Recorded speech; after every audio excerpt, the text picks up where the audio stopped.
Jom masak bersama Mak Teh. Hai, Assalamualaikum.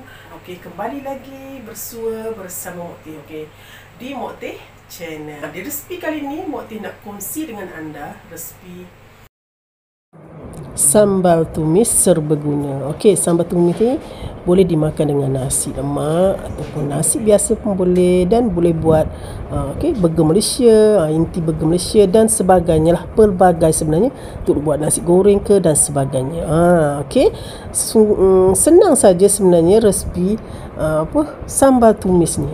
Kalau orang dulu-dulu dia sediakan sambal tumis ni cukup lah untuk buat makan. Okey, dengan nasi. Okey, jom kita intai bahannya. Okey, tak susah bahannya. 2 ulas bawang putih, 3 biji bawang besar yang sedang tu. Okey, itu je.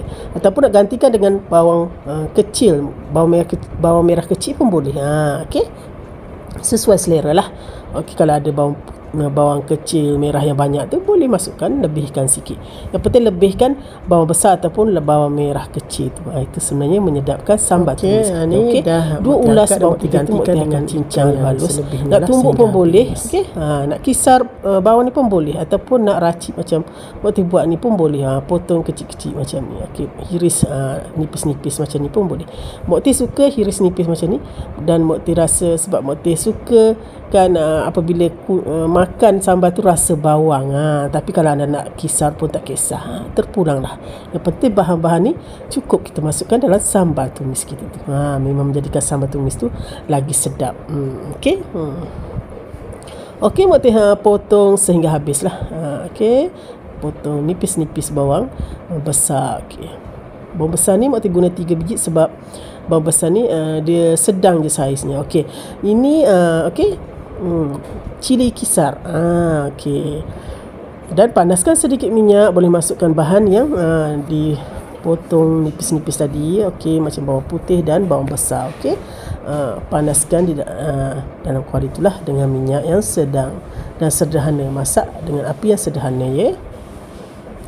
Okey, Mak Teh selalu sediakan sambal macam gini. Senang apabila kita nak buat apa-apa, nasi goreng ke apa-apalah, kuih ke boleh sebenarnya. Untuk inti biasa burger Malaysia lah, Mak Teh guna inti macam ni. Okey, Mak Teh masukkan dalam 5 senduk lah, 5 ataupun 6 senduk pun boleh, sesuai lah. Jangan terlebih sangat. Okey, sebab kuantiti bawang tu dah sesuai dengan 5 ataupun 6 senduk cili kisar ni. Okey, masuk tu. Ni senang je buatnya. Okey, lepas tu kacau macam biasalah. Okey, sambal tumis ni sesuai juga buat untuk kita masukkan dengan ikan goreng yang telah digoreng, masukkan dalam ni. Macam sebelum resipi yang Mak Teh buat sebelum ni, ikan kembung. Mak Teh buat resipi yang sama saja, sambal tumis yang sama saja, cuma masukkan ikan tu. Senang bukan? Sebab dia Mak Teh cakap ianya pelbagai guna. Okey, masukkan 1 keping asam keping. Okey, renek lah. Okey, kacau sehingga dia kekeringan dan garing lah, sehingga pecah minyak. Macam dalam video nampak, ni dah hampir garing, ya. Dia nampak tak minyak dia tu dah terbit dah. Okey, nampak tak? Dia dah garing dah ni, minyak dia pun dah terbit. Okey, Mak Teh masukkan sedikit air, campurkan sedikit air sebab Mak Teh nak renekkan dia biar dia lama, biar sambal kita ni tahan lama. Kalau kita renek dan masak sambal ni lama sedikit, dia akan menjadikan sambal ni tahan lama lah. Itu salah satu pertua. Dan masukkan sedikit gula merah. Okey, kalau tak ada gula merah boleh masukkan gula putih biasalah. Okey, gula pasir putih tu yang biasa pun boleh. Okey, tak ada masalah. Okey, tapi Mak Teh rasa sedap dengan gula merah ni. Okey, masukkan sedikit garam dan sedikit perasa dalam sambal tumis kita tu. Memang sedap ni. Okey, janji ada sambal tumis ni pun dah okey.